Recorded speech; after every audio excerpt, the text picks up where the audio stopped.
তুমি? চলো, দেরি করে হলেও তুমি সঠিক সিদ্ধান্ত নিয়েই ফেলেছো। আমি বুঝে গেছি তুমি কোনো জব ইন্টারভিউ এর জন্য যাচ্ছ না। যেই জিনিসটা মানুষের কাছে কম রয়েছে না, সেটা কমই খরচ করতে হয়। তাহলে কেন তো মাথা খাটাচ্ছ তুমি? আমি কোনো ইন্টারভিউ দিতে যাচ্ছি না। কালকে আমি আমার বোনের জন্য আরবের হাত চাইতে যাচ্ছি বাবুর কাছে। আরে ওর ক্ষমতা কি করে হয় ওর বোনকে এই বাড়ির বউ বানানোর জন্য? আরে ও আমার পালিত গুন্ডা, আমার টুকরোয় বেঁচে থাকা একটা চাকর মাত্র। আমি ঈশাকে এই বাড়িতে ফেরত নিয়ে আসার চেষ্টা করছি, আর তোমরা দুজনে সম্বন্ধ করতে গেছো। তোমরা ভাবলে কিভাবে যে আমি সেই সম্পর্ক মেনে নেব? যদি তুমি আমার আর কাভিয়ার সম্পর্কটাকে মেনে নিতে না পারো তাহলে বাড়ি থেকে বের করে দাও, ঈশার মতনই। কিন্তু আমি কাভিয়ার হাত কোনোদিনও ছাড়বো না। ঈশা ঠিকই কথা বলতো, তুমি শুধু আমাদের বাবা হও, কোনো ভাগ্য বিধাতা নয়। ও যদি নিজের স্বামী স্ত্রী হওয়ার কর্তব্য পালন করার জন্য তোমার বিরুদ্ধে যেতে পারে, তাহলে আমিও আমার ভালোবাসার জন্য তোমার এগেনস্টেও দাঁড়াতে পারি। চলে যাব আমি এই বাড়ি থেকে ঈশার মতন। নিজেকে ভগবান মনে করে তুমি যে সিদ্ধান্ত আমাকে শাস্তি দেবে বলে নিয়েছিলে, ভগবান সেটাকেই আমার জীবনের সব থেকে বড় উপহার বানিয়ে দিল। বাবা সূর্যের সঙ্গে বিয়ে দেওয়া তোমার সিদ্ধান্ত ছিল, কিন্তু এই বিয়েটাকে পালন করা আমার সিদ্ধান্ত। তুমি আমার বাবা, ভাগ্য বিধাতা নও। আরব, বাবা এই সম্পর্কটাকে কখনো মেনে নেবে না সূর্য। বাবার কিচ্ছু যায় আসে না যে তার সন্তান কিসে খুশি হবে। ওনার বিরুদ্ধে গেলে শুধুমাত্র শাস্তিই দেয় উনি, আর কিচ্ছু নয়। বুঝেছো তুমি? একে তো আমি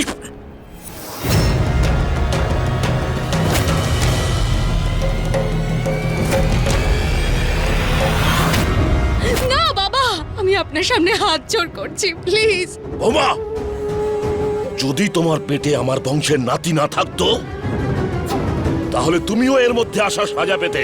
সরে যাও আমার সামনে থেকে। আর যতক্ষণ না ওকে শিক্ষা আমি না দেব, আমার রাগ কিছুতেই কমবে না।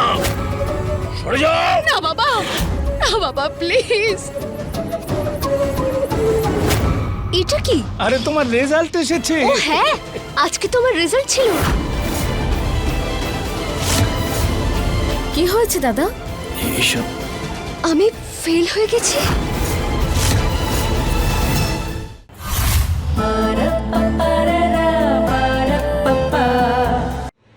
বাবুর এসব রাগ আমি খুব ভালো করেই চিনি। তাও আমি বাবুর সঙ্গে কথা বলবো, বাবুকে আমি বোঝাবো যে কাভিয়া খুব ভালো একটা মেয়ে। আর আমার পুরো বিশ্বাস, পুরো ভরসা আছে যে বাবু আমার কথা ফেলতে পারবেন না। বাবু নিশ্চয় শুনবে। তাও যদি না মানেন তখন কি করবে? তোমার বাবুর বিরুদ্ধে কি তুমি যাবে? নিজের বোনের পাশে থাকবে? বলো সূর্য, তুমি কি নিজের বোনের পাশে থাকবে? আমি জানি তুমি কখনোই বাবার বিরুদ্ধে যেতেই পারবে না। সেই জন্যই কখনো আমাদের সম্পর্ককে মেনে নিতেই পারোনি। তুমি কখনো আমার অনুভূতিগুলো বোঝার চেষ্টাই করোনি, কারণ তুমি আমাকে কখনো বিশ্বাসই করোনি। কিন্তু তুমি নিজের বোনের পাশে না থাকার ভুলটা করবে না তো সূর্য? এসব ভুল করেছে আমি যে তোমার কথা শুনিনি। রিয়ার বিষয়ে একদম ঠিক কথা বলেছিলে তুমি, আমার শোনা উচিত ছিল। না সূর্য, এখন আর আমার খারাপ লাগে না। অভ্যেস হয়ে গেছে আমার এসব সহ্য করে। এমনিতেও আর কয়েকদিনেরই তো ব্যাপার, ডিভোর্স হয়ে যাবে। আর তারপর এই সম্পর্কটা থেকে তুমি মুক্তি পেয়ে যাবে।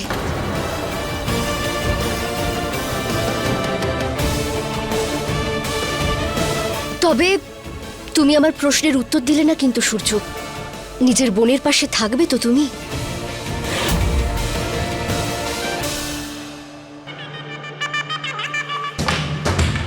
আমার একটা ইশারায় সূর্য তার নিজের বোনের বিয়ে অন্য লোকের সঙ্গে করে দেবে। একটা মাত্র ইশারায়।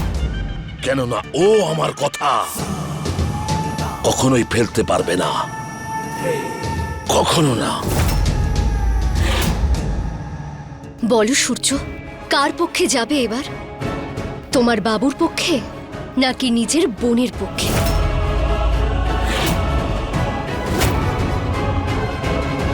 বাবুর হুকুম শুনবো। কাভিয়ার খুশির জন্য আমি যে কোনো মানুষের বিরুদ্ধে যেতে পারি, কিন্তু বাবু আমার ভগবান বাবু, তোমার কোনো ধারণাই নেই যে বাবু আমার জন্য কি না কি করেছে।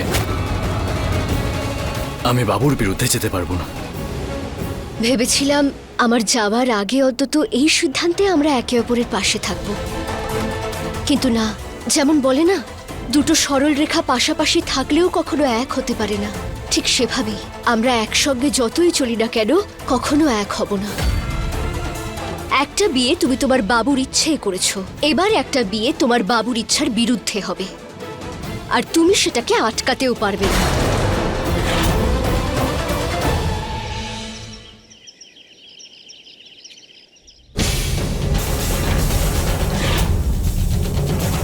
তুমি বিয়ে আটকানোর জেদ ধরে বসে আছো না, তাতেও হারবে তুমি।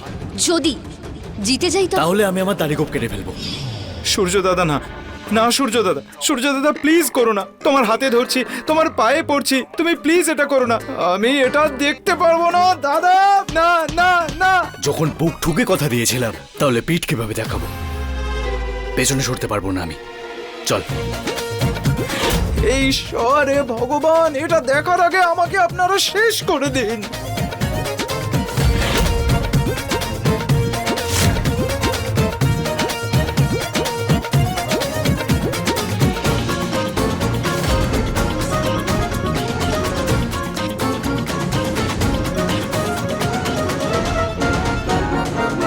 এই নাও দাদা, হয়ে গেছে। এই সরা।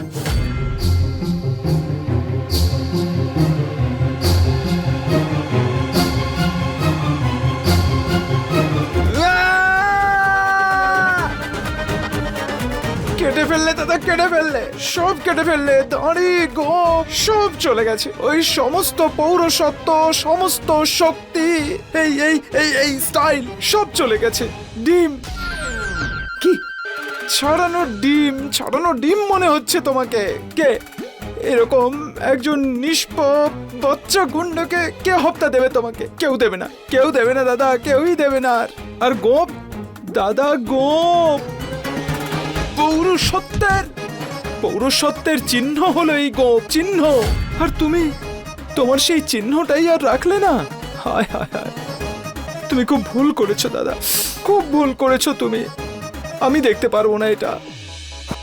বান্টি, পুরুষের গর্ব গোপ ঢাকাতে নয়, কথা ঢাকাতে রয়েছে। কথা ঢাকাতে রয়েছে দাদা। যাই হোক, আমার মন আপনার মতো শক্ত নয় দাদা। আমি তোমার এই মুখ দেখতে পারবো না দাদা। আমি আমার হাত দিয়ে চোখ দুটো শেষ করে দেওয়ার আগে, অন্ধ হয়ে যাওয়ার আগে, এই গামছাটা নাও আর মুখ ঢাকা দাও। আর এই চশমাটাও পরে নাও, যাতে তোমার মুখের দিকে তাকানো যায়। এই নাও। আমার এসবের প্রয়োজন নেই, বুঝলি?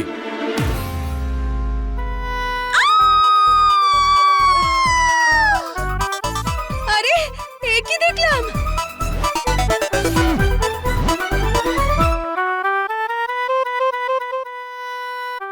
দে দে।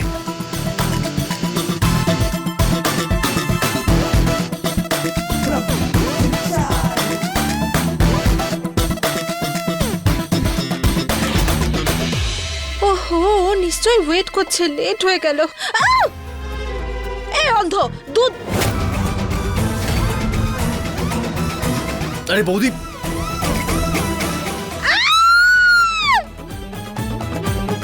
হে ভগবান, এ আমি কি দেখছি? ও আরে আমার বাবু, আরে কি কি কি দেখলে তুমি? সূর্য,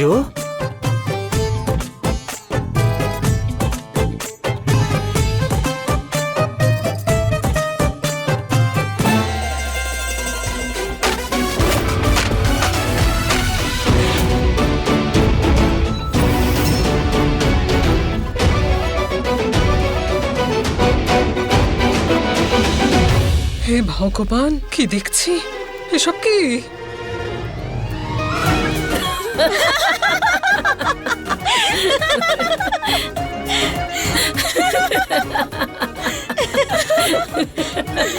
আচ্ছা, খুব হাসি পাচ্ছে তোমাদের, তাই না?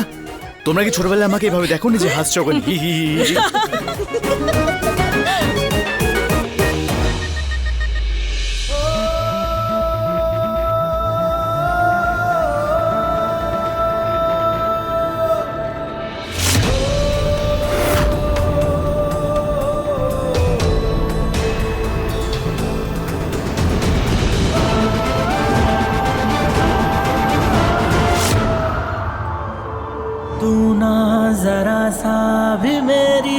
तरह ना कहीं से मैं तेरी तरह मिलके भी दोनों हैं अजनबी कैसी है ये दास्तां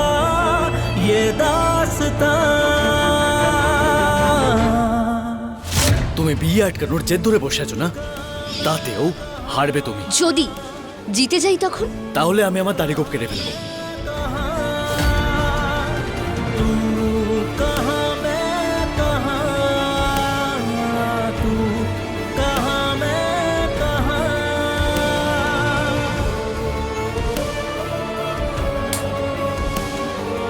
আমার মুখ দেখে সবাই হাসছে, আর ওর কিছু যায়ও আসছে না।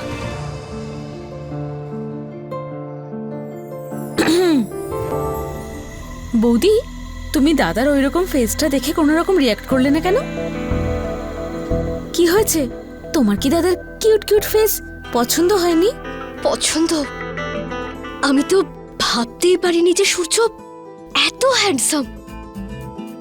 মানে এত ভালো মুখ দাড়ি গোফের পেছনে কেউ লুকিয়ে রাখে? সত্যি বলতে আমার মন বলছিল যে ওকে যেন দেখতেই থাকে, যেরকম আমরা ফেভারিট হিরোর দিকে এক দৃষ্টে তাকিয়ে থাকি, ঠিক সেরকম। মানে আমার ভাইয়ের প্রেমে তুমি পড়ে গেছো ঈশা? না অদিতি দিদি, এমন কিচ্ছু নয়, শুধু ওই গুন্ডাওয়ালা মুখের থেকে ভালো লাগছে। ও বৌদি লজ্জা পাচ্ছে। ও কাফিয়া, চল এসো।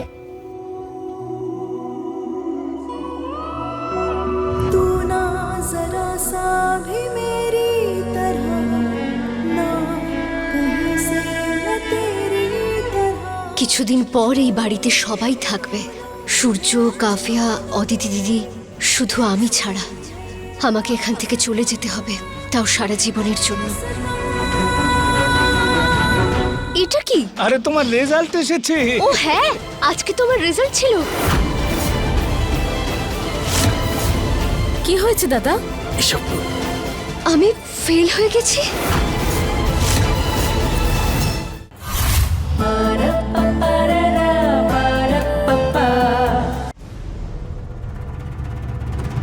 চল বাই।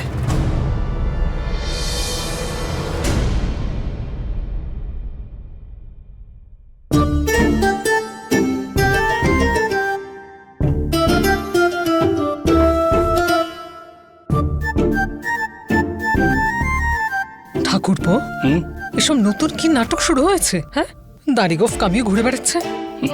কি এত পাল্টে গেল? ও কিছু নয় বৌদি, পরিবর্তন হলো সৃষ্টির নিয়ম, আর কখনো কখনো সেটা খুব প্রয়োজন হয়। ওই এসব আমি খুব মন দিয়ে ভাবলাম আর বুঝলাম যে একটা মানুষ দুটো আলাদা আলাদা মানুষের কাছে ভিন্ন ভিন্ন স্থান পায়। বাবু আমার কাছে ভগবান, আর তোমার কাছে সেই বাবা যে তোমার খুশির ব্যাপারে একবারও ভাবেনি।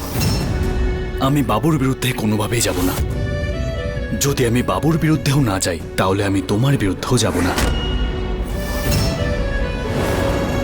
কিন্তু আমি কি তোমার উপর ভরসা করতে পারি যে তুমি আমার বোনকে তার অধিকারের খুশি পাইয়ে দেবে? কথা দাও আমাকে ঈশা, আমার অনুপস্থিতি সত্ত্বেও তুমি আরো বার কাভিয়ার বিয়ে দেবে। আর এই যে তারিখগুলো ছিল, আমি এই জন্য কাটিনি যে আমি কোনো শর্ত হেরেছি, বরং এই জন্য কেটেছি যাতে তুমি বুঝতে পারো যে আমি পুরোপুরিভাবে বিশ্বাস করে নিয়েছি, তোমার ওপর ভরসা না করে ভুল কাজ করেছি আমি। তাহলে কি তুমি কথা দেবে আমাকে ঈশা যে তুমি আমার বোন কাভিয়াকে তার অধিকারের খুশি পাইয়ে দেবে?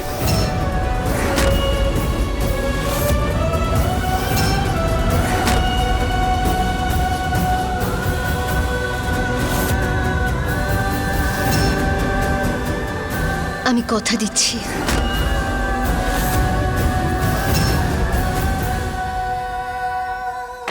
বাবা, বাবা, তুমি আমাকে এইভাবে আটকে রাখতে পারবে না। আমার ভালোবাসাটাকে তুমি মুছতে পারবে না। গোলাপ বাবু,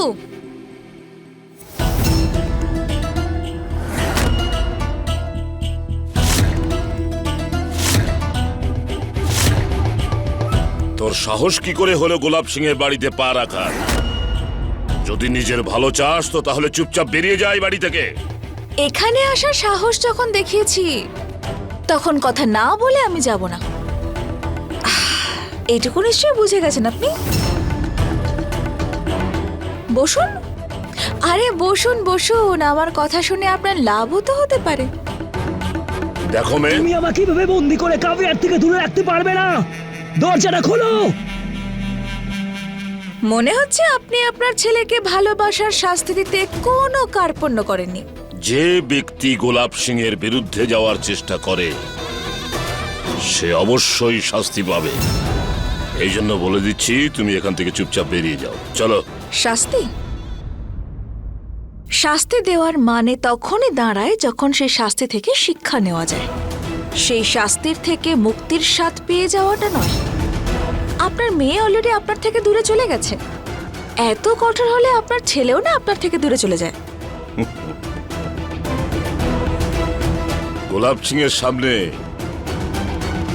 আজ পর্যন্ত তোর মায়ের ক্ষমতা হলো না নজর ওঠানোর, আর তুই এসেছিস আমাকে জ্ঞান দিতে। নিজের সীমায় থাক মেয়ে। আমার মা তো এখানে কাজের লোক ছিল। আর ঈশা বৌদি, সে তো আপনার মেয়ে, তাই না? আপনার নিজের রক্ত। গোটা সমাজের সামনে সে আপনার অহংকার ভেঙে গড়িয়ে দিয়েছে, আর আপনি কিচ্ছু করতে পারেননি। বাজে কথা বন্ধ কর মেয়ে, আর পরিষ্কার করে বল তুই এখানে কেন এসেছিস। শুধু এটা বলতে যে আপনার মেয়ে তো আপনার হাত থেকে বেরিয়েই গেছে, কিন্তু নিজের ছেলেকে আপনি এখনো পর্যন্ত আটকাতে পারেননি।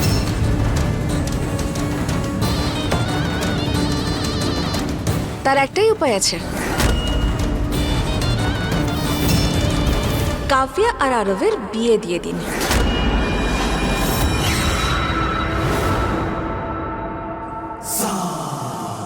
গোলাপ সিং এর সামনে দাঁড়ানোর ক্ষমতা নেই, আবার এসেছে শিক্ষা দিতে।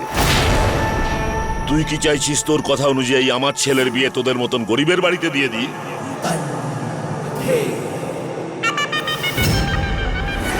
শোন মেয়ে, তোর ভালো হবে এটাই যে এখান থেকে চুপচাপ তুই বেরিয়ে যা, না হলে এসেছিস তোর নিজের দুই পায়ে, কিন্তু যাওয়ার সময় 4 জন লোকের প্রয়োজন পড়বে, বুঝেছিস? চলো।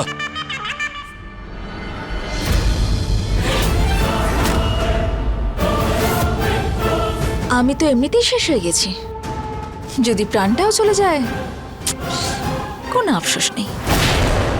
কিন্তু হ্যাঁ, এটা করলে আপনি আপনার ছেলেকে ফিরে পাবেন না, উল্টে আপনাকেও আরো বেশি ঘৃণা করবে। সারা জীবন একটু সুযোগ পেলেই সে আপনার থেকে দূরে চলে যাবে, যেভাবে আপনার মেয়ে গিয়েছিল। অনেক শুনেছি আপনার সম্বন্ধে গোলাপ সিং বাবু। গোলাপ সিং বাবু এই ওই সেই, কিন্তু আপনি না আমাকে খুব ডিসঅ্যাপয়েন্ট করলেন। এত সামান্য জিনিসটা বুঝতে পারছেন না আপনি? আরে কাভিয়া আর আরবের বিয়েটা দিয়ে দিন, বিয়ে ভাঙার গ্যারেন্টি আমার।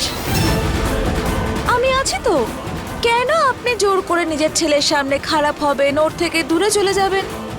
বিয়ে ভাঙলে তার প্রভাব তো ঈশা বৌদির ওপরে এসে পড়বে না? কি হলো, বুঝলেন না? আমি বোঝাচ্ছি। সূর্য দাদার সহজ সরল বোনের সংসার ভেঙে গেলে ও সেটা সহ্যই করতে পারবে না। তারপর সূর্য দাদা আর আরব দুজনের বিশ্বাসী ঈশা বৌদির উপর থেকে উঠে যাবে। আসল শক্তির জায়গা ক্রমে দুর্বল হয়ে পড়বে, আর ঈশা বৌদি একা হয়ে পড়বে। এভাবে আপনার ছেলে মেয়েকে আপনি ফিরে পেয়ে যাবেন, আর আমি পেয়ে যাব আমার প্রতিশোধ। আর যদি যদি আমার প্ল্যান ফেল হয়ে যায়, তাহলে রইলই আপনার বন্দুক, রইল আমার মাথা, তাক করে চালিয়ে দেবেন গুলি।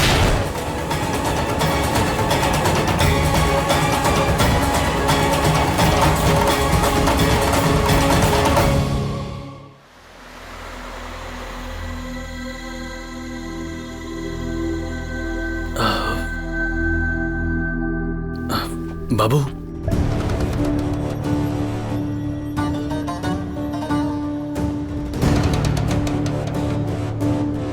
আরে সূর্য, কি লাগছিস তুই? আরে তোর এই চেহারা দেখে তো আমি অবাক হয়ে গেছি।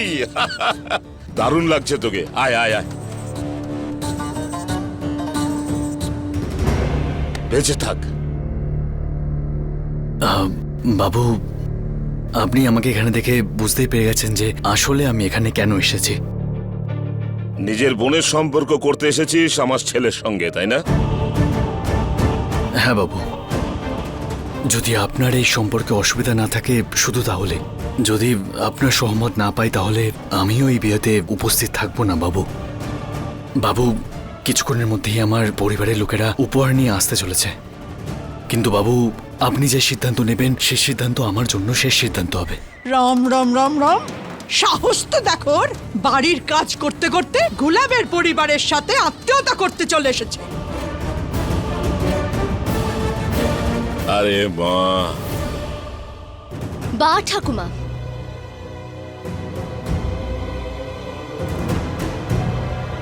তোমরাই এই পরিবারে আমাকে বিয়ে দিয়েছিলে, সূর্যকে আমার স্বামী বানিয়েছিলে। তাহলে আত্মীয়দের তো সমান সম্মান দেওয়া উচিত, কিন্তু তোমরা দুজন তাকেই নিচে বসিয়ে রেখেছো।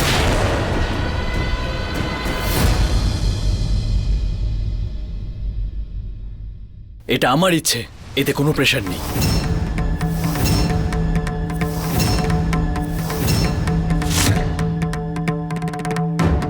আচ্ছা বাবা, আমাকে এখানে দেখে তুমি নিশ্চয়ই অবাক হয়েছো, কিন্তু আমার ভাইয়ের সম্বন্ধ দিদিকে তো আসতেই হতো। তাহলে মেয়ে পক্ষ, তোমাদের কাভিয়া আমাদের ভাইকে কতটা ভালোবাসে? অনেক বেশি। আর এমন ভালোবাসার মানুষদের আলাদা হওয়া উচিত নয়।